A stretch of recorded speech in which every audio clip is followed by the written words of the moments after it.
Most people believe that the Bible begins with a simple narrative. God created the world, formed man, placed him in Eden, and everything proceeded from there. But if we look closely, we realize that right after Genesis 1:1, something strange happens. The sacred text says that God created the heavens and the earth, and then it states that the earth was formless and empty. That does not seem natural. Why would a divine creation begin like this, immersed in disorder and darkness? Was the earth in that state from the very beginning, or did something occur between one verse and the next? This apparent silence between Genesis 1:1 and 1:2 may hide one of the greatest mysteries of the Bible. Let's analyze it more deeply. The phrase, "the earth was formless and empty," may seem simple, but it carries a much deeper meaning in the original Hebrew. The words used there are tohu va-bohu, which indicate something chaotic, desolate, as if it had been destroyed. In other words, we are not talking about raw matter being shaped, but about something that had already been ruined. The idea that God would create something in a state of chaos defies the logic of divine perfection. This has led many scholars to conclude that this chaos was not the beginning of creation, but rather the result of a previous destruction. Something happened, and it was so impactful that it left the earth unrecognizable. We call this idea the gap theory. This theory suggests that there was a pre-Adamic era, a period not described in detail in the scriptures, but suggested by them. In this interval before Adam and Eve, the planet already existed, perhaps inhabited by spiritual beings or even by some unknown form of life. But something occurred, a rebellion, a judgment, or a cosmic event of great proportions, and this creation was devastated. What we see in Genesis 1:2 would then be the result of a ruined world, about to be restored by God. The creation of Adam, in this context, would be a new phase, not the absolute beginning of everything. The Bible itself gives us hints that something grand occurred before the creation of man. In Job 38, God questions Job, saying, "Where were you when I laid the foundation of the earth? Tell me, if you have understanding, who determined its measurements, surely you know." Here we see that there were conscious beings, the so-called sons of God, already present during the foundation of the earth. This means that a previous heavenly order already existed, accompanying the formation of the physical world. These sons of God are often interpreted as angels or celestial beings. If they were present before the creation of Adam, what were they doing there? What was their purpose? And why has this earlier reality been forgotten? To better understand this mystery, we must also consider what the Bible says about Lucifer's fall. In Isaiah 14 and Ezekiel 28, we find descriptions of an exalted celestial being full of wisdom and splendor, who rebelled against God out of pride. He is called the morning star, and he proclaims in his heart, "I will ascend to heaven, I will raise my throne above the stars of God. I will be like the Most High." This rebellion is not treated as something that occurred after the creation of man, but rather in a time before. This reinforces the idea that there was an active spiritual reality before Eden, and that this rebellion had profound consequences on the cosmos, including the earth. If this fall occurred before Genesis 1:2, it is possible that the chaotic state of the earth is precisely the reflection of that event. God's judgment on Lucifer's rebellion would have resulted in destruction so intense that the earth was thrown into disorder, becoming formless and empty, covered by darkness. This would explain why the creation we see from verse 3 onward seems more like a restoration than an original creation. God was not starting from scratch, but rather putting order into what had been corrupted. This reading completely changes the way we understand the beginning of the Bible and reveals that there is much more happening behind the scenes than one might imagine. The phrase, "let there be light," would not then be the beginning of creation per se, but the start of the reconstruction of a shaken world. This aligns with the nature of God, to restore, redeem, and transform what has been damaged. It is interesting to note that the sun, the moon, and the stars are only mentioned on the fourth day. So, what was that light at the beginning? Many believe it was the light of the divine presence, emerging over a dark and fragmented world. The light did not come only to illuminate, but to declare God's plan is not over. Even after the destruction, he was ready to start anew. This teaches us something profound about the character of the Creator. There are also indications outside the Bible that support this theory. Archaeological discoveries, inexplicable megalithic structures, fossils of creatures that do not fit the post-Adamic narrative. All this feeds the possibility that there was a pre-human era, unknown and mysterious. Some scholars suggest that science and faith are not in conflict, but that science may be detecting the remnants of this previous creation. What we call ancient mysteries may be merely fragments of a world that existed between the first two verses of the Bible, and that was wiped away, or rather judged, before the new beginning with Adam. This understanding also clarifies why the enemy appears active right in the first chapters of Genesis. In Genesis 3, we see the serpent deceiving Eve in the garden. But where did it come from? When did it fall? Why is it already there, operating with such cunning? If Lucifer's fall had occurred after the creation of man, it would require a very short interval of time for such corruption to take place. But if the celestial rebellion happened before the creation of Adam, as the gap theory proposes, then everything makes sense. The serpent was already an ancient enemy, experienced, and its plan was already underway long before humanity existed. There is also a curious detail in the Hebrew of Genesis 1:2. The term translated as darkness is choshek, which does not merely mean the absence of light, but deep, dense, spiritual darkness. In several biblical passages, this word is associated with judgment, with the presence of evil, with a separation from the glory of God. This leads us to understand that the darkness mentioned in that verse was not only physical, it was spiritual. The planet was not only dark, it was spiritually contaminated. And once again, this suggests that something of cosmic proportions had occurred. Creation did not begin in light, it began in ruins. Throughout the scriptures, God always acts in a restorative manner. When Israel falls, he sends prophets. When the temple is destroyed, he announces its rebuilding. When humanity strays, he offers redemption.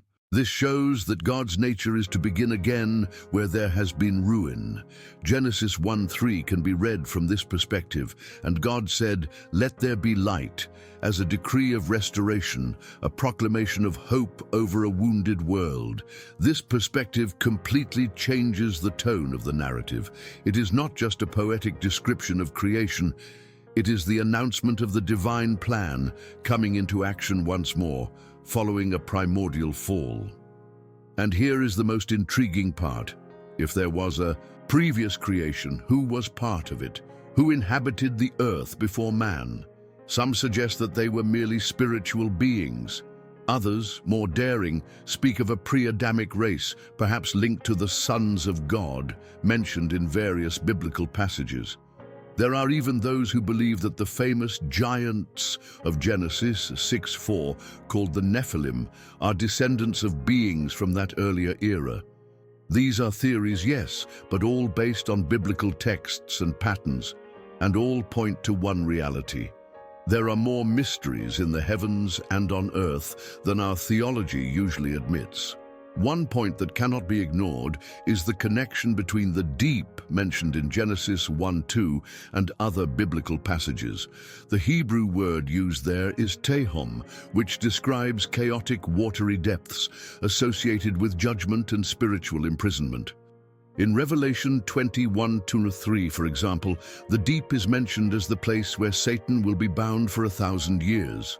This suggests that the deep is not merely a geographical space, but a dimension linked to divine punishment.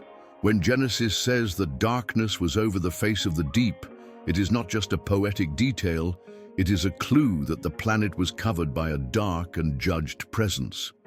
With this in mind, we can imagine the Earth not as a place being created out of nothing, but as a post-battle scenario, a devastated planet, suffocated by a dense atmosphere, without light, immersed in judgment. This aligns with the narrative of the fall of Lucifer and the angels who followed him, cast out of heaven and confined to lower regions. Jude 1:6 affirms that there are angels who did not keep their positions of authority but abandoned their proper dwelling and are kept in eternal chains in darkness. Could it be that part of this imprisonment took place precisely in that deep over which darkness reigned? Everything points to yes. This line of reasoning leads us to an intriguing conclusion. The Earth described in Genesis 1:2 is not a blank slate, but a place of judgment, a cosmic battlefield, a planet marked by the fall of powerful beings, destroyed by an act of divine justice, and that would now be rebuilt, not to continue what was lost, but to begin something entirely new. The creation of man would then come as a new beginning, a new lineage, a new story, with distinct purposes. When God said, "Let us make man in our image," he was not only creating, but declaring a new spiritual order over a world that had been corrupted. This interpretation does not diminish the value of the creation described in Genesis. On the contrary, it expands it. It reveals that God's plan is greater than we can comprehend from a superficial reading. It reveals that before us there were celestial stories written with both light and shadow, that angels rebelled, worlds were judged, and the earth was shrouded in darkness until God's voice said, "Let there be light." That light was not merely physical, it was spiritual. It was a declaration of authority, power, and mercy. And most impressively, even after all that, God still chose this planet to begin his story with us. This new beginning that God establishes on earth is laden with symbolism. Every creative act, separating the waters, forming the light, the emergence of life, is an act of restoration, a divine response to the chaos that had set in. God is not only organizing physical elements, but also reaffirming his sovereignty over everything that had been shaken before. It is as if, day after day, he were declaring, disorder does not have the final word.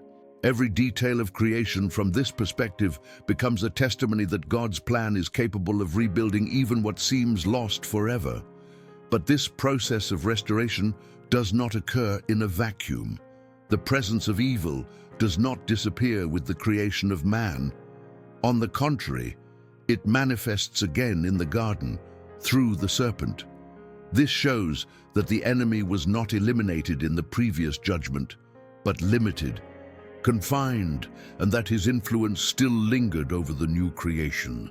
This reinforces the idea that the story of Genesis is not just about origins, but about spiritual conflict. Man was created in a battleground, and the setting that seemed like paradise, Eden, was, in fact, the beginning of a resistance against an evil that had existed for ages. This vision also casts new light on the role of man in creation. We were not placed here merely to cultivate or populate the earth. We were inserted into an already ongoing spiritual context. We are part of a plan that seeks to restore divine order amid chaos.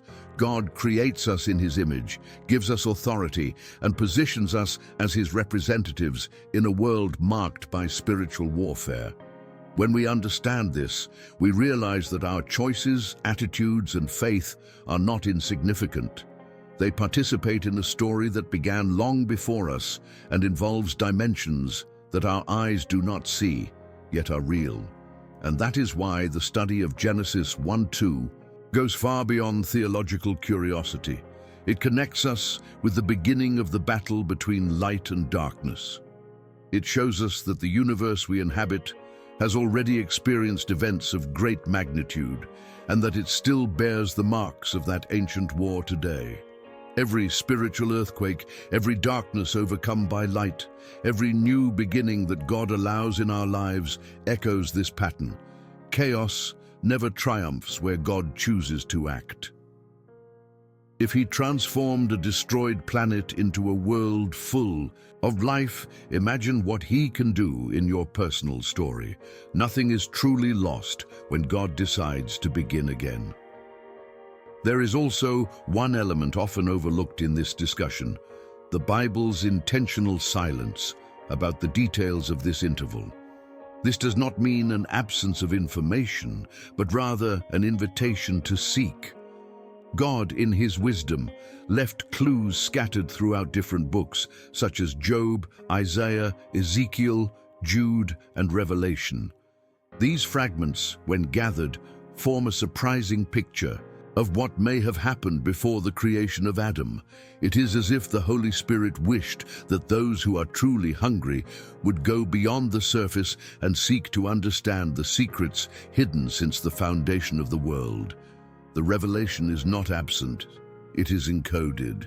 For example, in 2 Peter 3, 5-7, we find a reference to an ancient world that perished by water. Many interpret this passage as an allusion to Noah's flood, but there are scholars who see in it a parallel with the judgment prior to Genesis 1:3.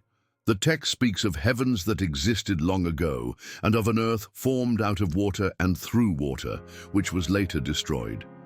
This raises a question. Was Peter referring to a catastrophe prior to Noah's flood? Was he citing a divine judgment that fits exactly between Genesis 1:1 and 1:2? If so, it would be yet another important piece of this spiritual puzzle.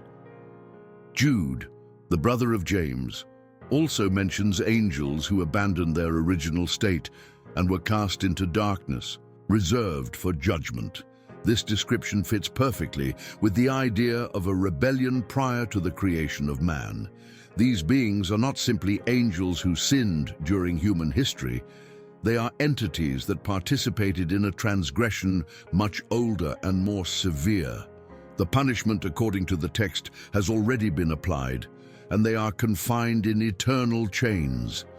This means that there are spiritual beings imprisoned from before the beginning of human civilization. And this fact further strengthens the theory that something very serious happened before the story of Adam and Eve. This understanding opens up a new horizon regarding humanity's role in the eternal plan. God did not create man merely to inhabit the earth. He created man to represent justice, obedience, and the divine image in a world that had already witnessed a fall. Humanity is like a living response to that previous rebellion. We are a declaration that creation can indeed live in covenant with the Creator, even after the failure of those who came before. This view shifts the focus of the book of Genesis from a simple physical origin to an epic narrative of spiritual redemption. We are here to occupy a place that was once corrupted and to make a difference. This redemptive purpose of humanity also explains the intense spiritual opposition we have faced since Eden. The serpent does not appear by chance. It does not tempt man on a whim. There is a greater reason. Adam and Eve were created to reign over an earth that had already been a stage for rebellion, and that unsettles those who once had dominion here. The temptation is not merely a test, it is a direct attack on a divine project that seeks to restore creation through humankind. The enemy knows this, and that is why he tries to corrupt the plan from the very beginning. Understanding the pre-Adamic past helps us comprehend why the spiritual battle is still so intense today. But there is something even deeper in this context. When God created man, He did not simply form him from dust. He breathed into his nostrils the breath of life. This act set man apart from any being created before. Man came to carry within him something directly connected to the Creator. This had never happened before, not even with celestial beings. That breath represented an intimate and unique connection with God. If angels were created to serve, man was created to relate, and that arouses jealousy, rivalry, and spiritual opposition. The new creation not only occupies a space, it carries a divine identity. This scenario also helps us understand why the plan of redemption was formulated before the foundation of the world, as it is written in Revelation 13:8. God knew what had happened before. He knew the potential for a fall and yet decided to create man with free will. Why? Because true love is not imposed, it is offered. And by giving man the power to choose, God was showing that his plan was not only to restore what was destroyed, but to overcome the fall with love and voluntary obedience. This reveals a God who does not merely start over, but starts over with purpose, depth, and hope. All of this leads us to a powerful conclusion. The Bible does not begin with a simple once upon a time, but with a scenario of war, reconstruction, and mission. Eden is a sacred territory, yes, but it is also a base of spiritual operations. Man was placed there not only as a cultivator, he was given a priestly, spiritual, and strategic role. And when he failed, it was the second great collapse of creation. But God already had a plan, and he did not give up. The story of the Bible, therefore, is not about a creation that went wrong, but about a creator who insists on restoring. Always. Thus, the fall of man was not an unexpected accident, but part of a much broader reality that includes free choices, spiritual battles, and cycles of rebellion and restoration. When Adam and Eve sin, God is not surprised. He had already prepared the way for redemption. Genesis 3:15 is the first messianic prophecy, promising that the offspring of the woman would crush the serpent's head.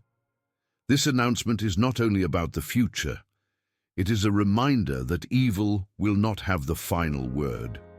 Moreover, it shows that God had already decided to bring a Redeemer long before the foundation of the world and any fall. This Redeemer, Jesus Christ, is described as the Lamb who was slain before even the creation. This means that the plan of the cross existed before Eden, before Adam, before the earth was filled again with life. This makes us ask, if God had everything planned out, why did he continue with creation? Because he wanted to fully reveal his love, not only to men, but to the entire universe. Ephesians 3:10 says that through the church, the manifold wisdom of God would be made known even to the principalities and powers in the heavenly realms. In other words, the plan of redemption is a message for all worlds, not just ours. And perhaps this is the greatest revelation hidden between Genesis 1:1 and 1:2. The silence there is not empty. It is laden with history, a history that begins with a glorious creation, passes through a tragic rebellion, and ends with a hopeful new beginning. A history that speaks of angels, of falls, of judgment, but also of light, redemption, and purpose. What seemed to be just an interval of verses may, in fact, contain an entire era, lost to human eyes, but recorded in celestial memory. And perhaps one day God will reveal to us everything that happened in that hidden chapter of existence. For now, what we have are clues, but they are enough clues to see that the creation of Adam was not the absolute starting point, but rather a continuation of God's plan, a response to chaos, a light in the darkness, a new chance for the earth and its inhabitants. This changes our perspective. We are not merely creatures on just any planet. We are part of a masterpiece in reconstruction. We are called to live righteously in a world that has already been profaned. We are part of the eternal plan of a God who transforms ruins into redemption. And believe this, Nothing about this is by chance. There is a reason you are alive right now. If there is one thing this theory teaches us, it is that God does not abandon what he created. Even after the rebellion in heaven, even after the fall of powerful angels, he decided to restore the earth. And even after the fall of man, he did not give up. This shows us a pattern. Where sin abounds, grace abounds even more. Where there is destruction, God offers reconstruction. Where there was darkness, he says, "Let there be light." This is not merely an ancient account, it is the portrait of God's heart. A creator who never gives up on his works, even when they seem irreparably corrupted. And that includes you. But to understand all of this, one must go beyond the surface. The Bible is a living work, full of layers. Those who read it only as a historical record miss the details that point to something much greater. Genesis is not just an account of the world's origin. It is the beginning of a spiritual war, of a cosmic mission, and of an eternal plan. It is a dense, profound, and mysterious introduction of a God who acts both within and outside of time. A God who writes stories with light and shadow, with falls and redemption, with silence and revelation. And it is up to us to seek that wisdom with awe and reverence. That is why so many mysteries remain hidden, not because God maliciously conceals them, but because he desires that his children seek him. Proverbs 25:2 says, "It is the glory of God to conceal a matter. To search out a matter is the glory of kings." There is honor in seeking. There is purpose in questioning. When you delve into Genesis and begin to see beyond the obvious, you participate in a spiritual journey, a holy investigation. And perhaps, as you advance, you realize that many answers are not found in books or traditions, but in an intimate relationship with the Holy Spirit who guides us into all truth. Thus, the silence between Genesis 1:1 and 1:2 should not be feared or ignored. It should be studied, explored, discerned, because it carries lessons that can transform our faith. It shows us that we are not the first to fail, but we can be the first to overcome. It reveals that our struggle is not against flesh and blood, but against ancient forces that once challenged heaven. It reminds us that even in the face of chaos, God is capable of restoring everything, including your life, your family, your calling. The same God who said, "Let there be light," over a devastated world, still says it over wounded hearts today. And perhaps this is one of the greatest messages hidden at the beginning of the Bible. God is a restorer par excellence. He transforms destruction into purpose, ruin into beauty, darkness into light. The creation of man was not a mistake, it was a response, a declaration that God's love is not intimidated by the fall, that he is capable of beginning anew as many times as necessary until his will is accomplished. This inspires us to view our own story with new eyes. Perhaps you are also going through your own Genesis 1:2 in life, formless, empty, dark. But God is still saying, "Let there be light." And when he speaks, everything changes. The light appears, order is restored, the Spirit hovers over the chaos and initiates something new. That is how God acts. He does not need ideal conditions to begin. He creates the conditions. He does not wait for everything to be perfect to act. He acts in the midst of despair. It was so with the earth, so with humanity, and so with each one of us. The same God who restored an entire planet can also restore a broken heart. The silence between two verses may contain a story of pain, but it can also contain the beginning of a journey of redemption. The question then is not just what was on earth before Genesis 1:2, but rather, what is within us now? Is there chaos? Is there darkness? Is there a past that seems irrecoverable? Know this: that does not frighten the Creator. He has already dealt with heavenly rebellions, with destroyed worlds, with corrupted systems, and yet he decided to continue. He decided to rebuild. He can do the same with you. What the gap theory reveals to us more than ancient details is an eternal message. God restores what has been broken, and he does so gloriously. And when we look at the world today, full of conflicts, confusion, and spiritual imbalance, we realize that the same pattern continues. The earth of Genesis 1:2 still echoes in our time. The good news, the God of Genesis 1:3 is still saying, "Let there be light." He continues to intervene, rebuild, and heal. And one day, just as he restored the earth in the beginning, he will completely restore all things. There will be new heavens and a new earth, a new Eden, no darkness, no falls, no interruptions. Until then, our mission is to remain steadfast in the light, even when the world around us seems formless and empty. You are not here by accident. The same God who decided to restore the earth could have abandoned it, but he did not do so. He saw value in starting over. And if he saw value in a planet covered in darkness, imagine how much he values you. Perhaps you too are in a moment of silence between chaos and reconstruction.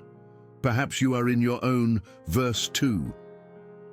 But the story does not end there. God's voice still echoes. There is still light to be released. There is still a plan in motion, and you are a part of it.